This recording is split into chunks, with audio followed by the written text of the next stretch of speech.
Mapu mai Samoa i ngā luenga o le nei aso. Ai sauni mai o tātou loto mawhinangalo se o tātou Tapuaiga atu le atua.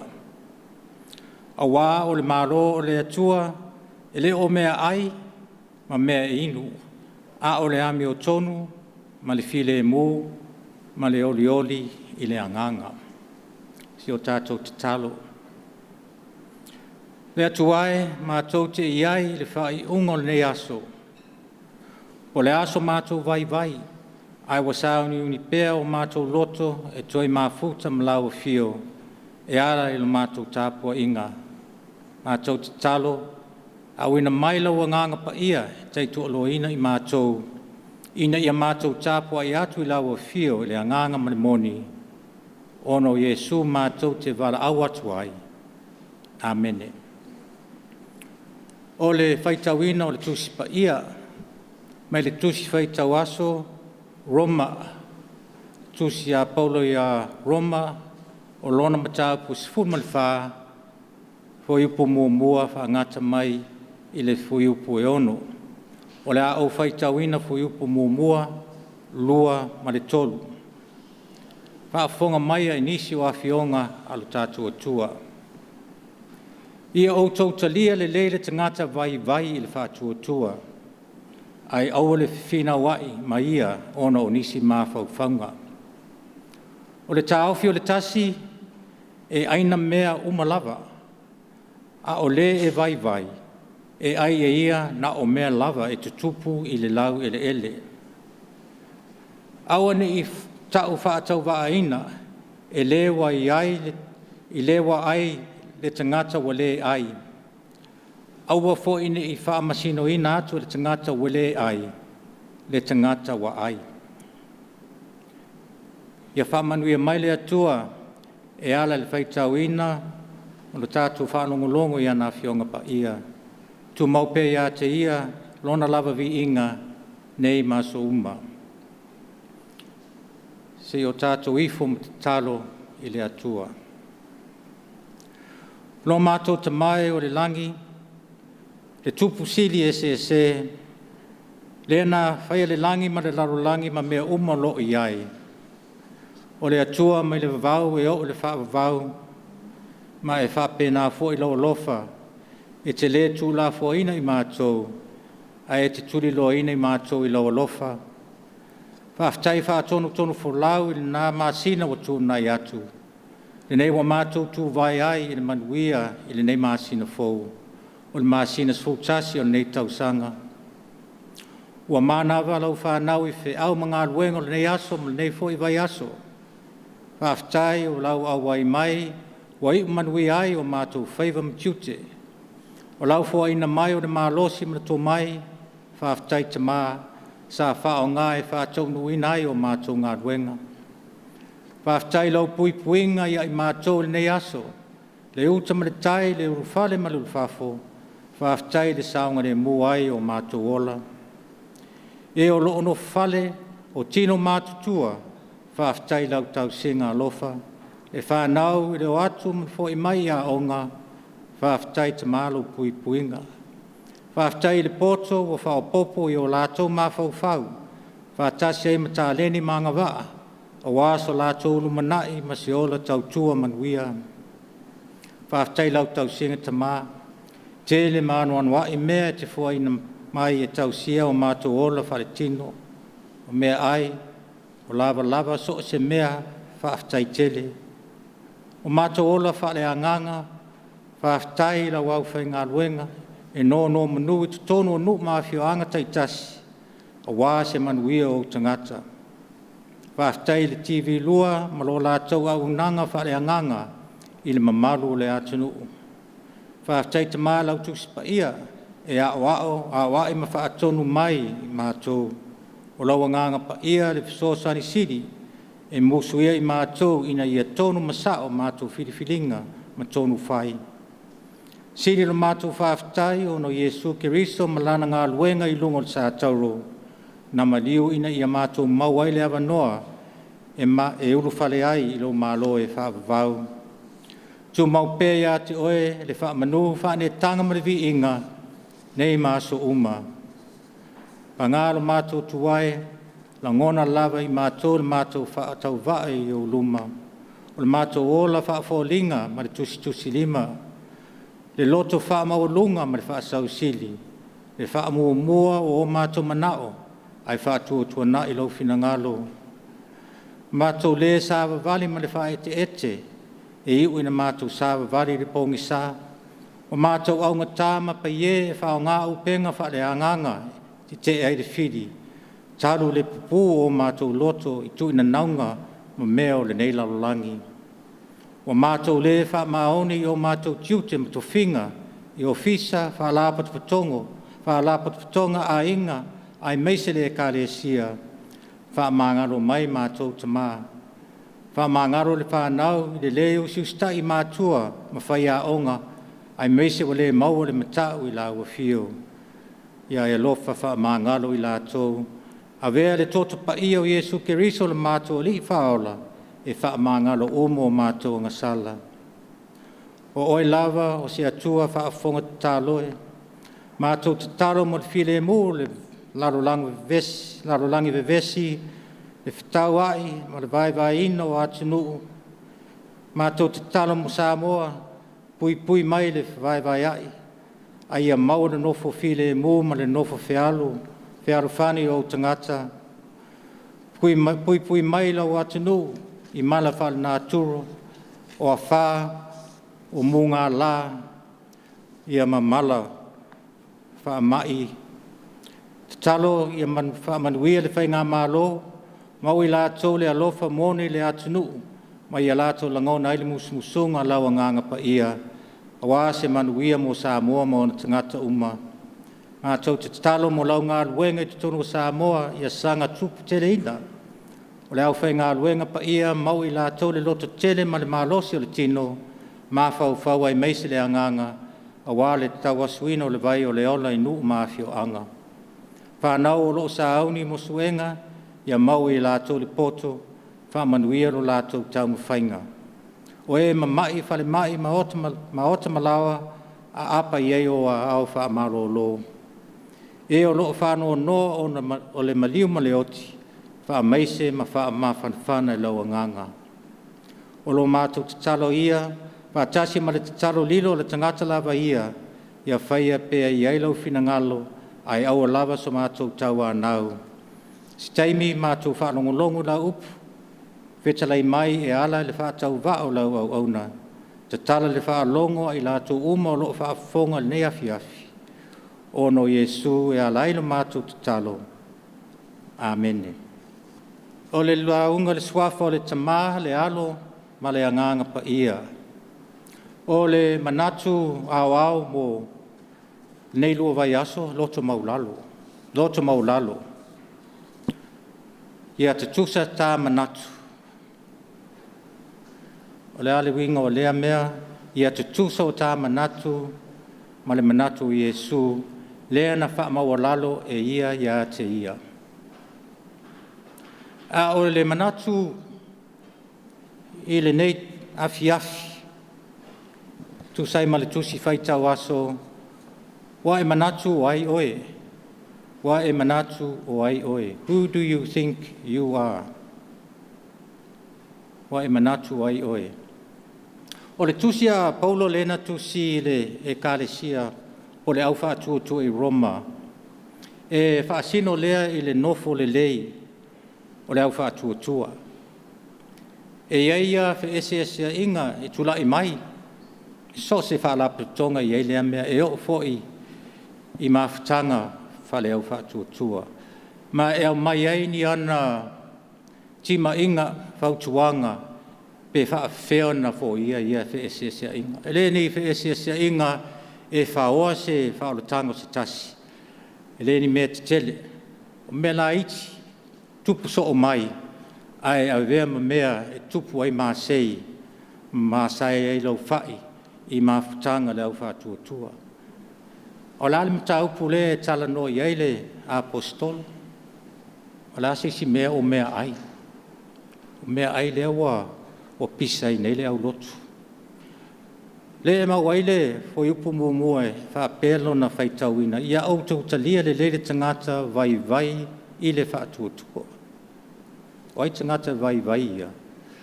Fo yupu rono lua o le taofi o le tasi e aina mea o malava a o le e vai e ai e ia na o mea e tutupu i le lau ele ele. E lono winga o le au vai o le au vegetarian. O le au le a ai i a ano o manufasi. E o le sila i tu, lono winga o le au maro losi le whaatuatua o la tau ia e a ai i so se mea e o lava i a ano o manufasi. Ai fai maile fo yupu mua ia outuk talia le tangata vai le whaatuatua. Lono winga o le tangata e malosi le whaatuatua pule lava ia po lana mea ai.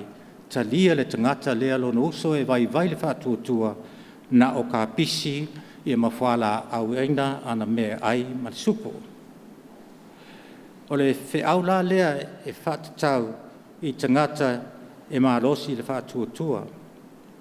Fai mai fole fo ipu mua talia ai aua le whewhina wai mai ia ono onisi mawhau whaunga. O le ale mea la whewhina wai ai. Le fai mai o i la tau e malosi whaatuatua au le tau whaatau waaina le e vai le whaatuatua. Ai o fo le au e vai le whaatuatua. Aua la tau te wha masino ina, le e malosi le whaatuatua, aua le whaitio ina. Whai mail tātou manatu le nei aso, o ai e manatu ai oe, who do you think you are? O le whesiri le e whesiri ale tangata e malosi le whaatuatua i le e vai le whaatuatua. Pe e a amu, wa e tua atu o le nei manatu, o ai oe, o ai e te manatu po ai oe. Lono winga le e whapea i al tātou manatu. Tangata le fia poto. O le tangata le e wha maurunga. E vai lona whatuatua ai le fia whaali mai a te tātou lona poto. Au tātou e sao ma malosi le tātou whatuatua. Malosi sea. Ona wa inga Yesu, wa onga, ina wa finau Yesu ma le au Faraile. Ina wa lato fisili atu ia wa solitu la fono iau so. Talu ele i fufuru e lato lo lato au ia au le ai. Faraile e tumu a lave tu la fono iesa lato o lai. Tu la fono a Mose nofo ma fao popo leisi fia se fulu ma fia se lau o tu la fono. Wa o ai ina lato faa moe le tu la fono. Ai le o le upu le atua. Wa sidi ia lato le tu la fono. E tusa ma mea ai ma mea inu. O lato mea ia na lato tu ai le maualunga. O tali o Yesu e le o mea wa tu le ngutu e le angai le tangata, a o le mea sau mai le ngutu e lea wa le angai le tangata. Me le tā ua mea ai. E le o mea e ai le tangata, a o mea e sau mai fafo, mai lono loto. E le whaola ina tātou ini tu la fono, whaola ina i tātou le whaatua i le atua tele ma se lau tu la fono, ai tasi ale uputuspa ia. A wawa whaapea lava na lofa mai le atua le lalolangi, wawa ina mai lo na tali e toa tasi. Ina ia le whano se tasi e whaatua ia te ia, a ia maua ia le ole whawa. Simple, whaingo fie le whaorotanga. E le tau popole me mawhau le tele o ngasu mai ia tu la fono. Lona lua o tātou ilo ai le malosi le tātou whatuatua ono o Paulo foi. Le whai mai Paulo le foi upo sfurwha, wa o iloa ma mauti noa le ali o Yesu e le aise mea e le angafua. E le aise mea ai e le angafua. Lona wenga o tātou e malosi whatuatua, wa le toi saisaitia tātou i tula fono ia whaasino mea ai. Le ai. Wa i le tātou saalutonga, o le ase mea tātou te ai, ano manufasi o la lava seisi mea tātou te ai. A o le nei sao e ono a vea ma se mea e tupu ai le wha maualunga, ma le tātou tau mo whai e a o ai, wha atonu ma sui le tangata lea e vai le wha tua. Vai i se a. Ono o le FOU le tala le lei, lewa liu lotu tangata, iu taia, Roma e leni suria i le tala le lei FOU lea. Ma e o lātou tali tonunga na tau ai, te le a sāma wawau i mea ai. Tangati iu taia, lea lawa pipi i lātou tu la fono mea le te tau na ai. Ti tiro le tangata le e malosi le whātua tua ai anu manfasi whāmasino ina, se lana mea le whai. E tusa lewa pe pelo, pe lewa ngā oi lana mea le whai, o tauna suere tangata le nā. Tangata mai nu ese, o lātou tali tonunga o mea ai o anu manfasi e ave fua i lātou tupua. Pe o le ala lea lātou te lefia ai ne mea ai, o na lātou te toi mana tua ai o lātou tupua tele na tāpua i ai wa ngalo ai lea tua. Alo tangata le e malosi, le taunga whai a suia le tangata lea e vai le whātua tua. Lua me tupu mai, pisa, whinau, le sisi malo. E ono o ina tewa le tangata le vai le whātua tua. O le fia au ai le mawhutanga lea. O lona lua, o talia e le tangata le vai le whātua tua, whaataita inga le tangata le malosi. Ia maua ai, o matona ai anu mawhasi. A lona loto fuatia ifo, e le nofo le lei. O lona loto fuatia ifo te i ana mea i e whai talu ai o na fia le lei le tangata le malosi le whātua tua. O le mea le o tupu o wha muina le loto fuatia ifo le tangata lea, pe o muina i se ua mea asa. O le winga lea mea talu ai wa ia whaile mea e le o tali tonu i ailo no loto fuatia ifo, ua mata o ne se ma leilo e ia, le sao po le se. A wā lewa talia le mea se wana i loa lea o le mea sao. E ma wo ina wa le to le leila na tāpisa i le lei ma le sao. E awani tātou manatu vai ia tu langa. Mua korenito matau poe valu fo i upusfuru lua tala noa ina ai mea ai e ave i tupua. A whai e whaamanu alia e se tangata le loto fuatia ifo se ngata e vai le whatua tua o le anga sala le a keriso. O le anga sala le a keriso. Aua nei, aua la nei tātou whaala lalo tātou i loa ma tātou poto. O le ase mea tātou te malo ai se whinaunga, aua whano le uso lea. Lea na mani wai Yesu. Whai mei fo i upu lua se furu na tāpusu wha, aua nei wha le anga ina le ngā luenga le atua ono o mea ai. E le lei fo i upu lua se futasi, pe aua le ai i a ano manufasi, pe a whai e taita ina se ai la uso. O le mela lea e au soe tātou te talia le au vai le whātua. Ai mana o mia le loto mawalalo e le o le loto wha mawalunga. O wā atalia loa e mawhai loa tātou fiso swani ma atia e ai le whātua o se au so. Whai mai Paulo, ia pe o lana tu singa lea e mai mautaimi. Wā e whai mai ia i le hoi upo sūtasi.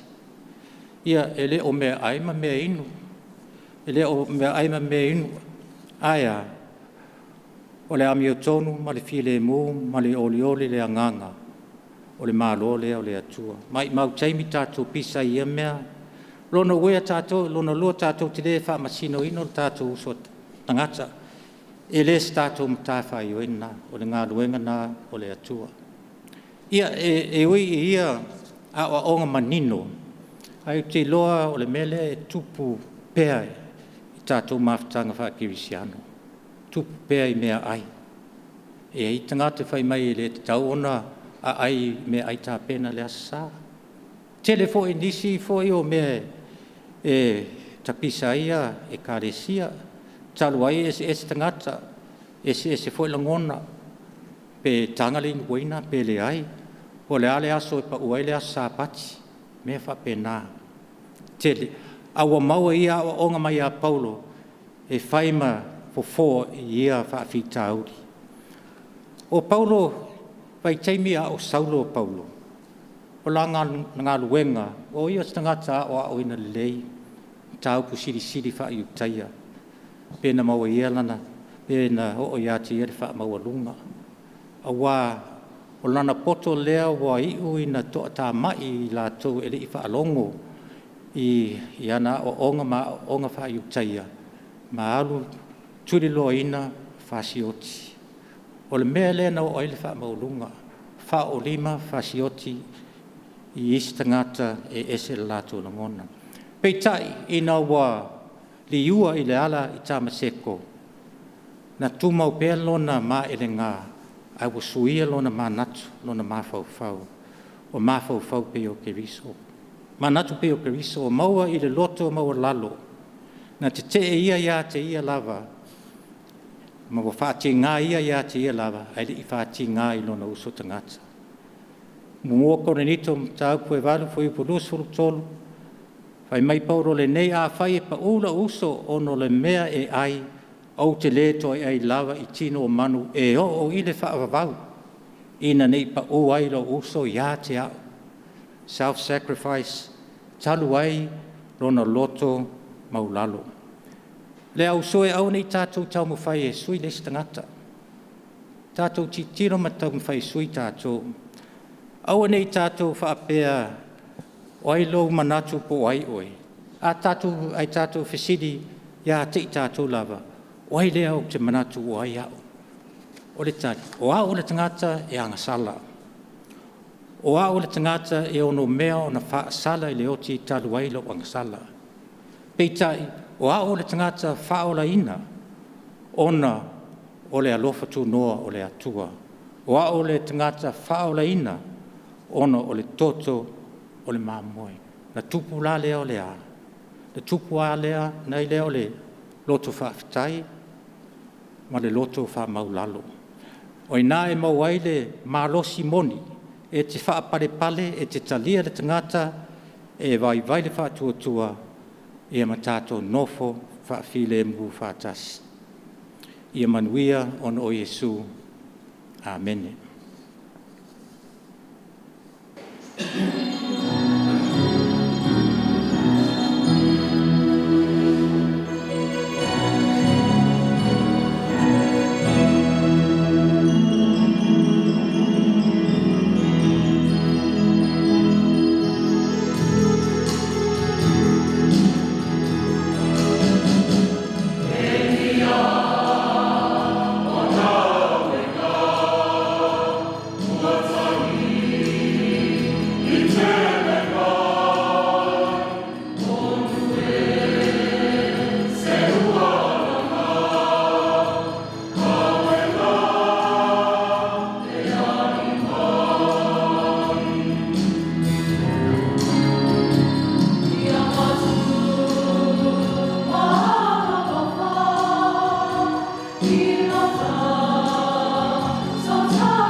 Tātou whaiu le talo whaamanuia.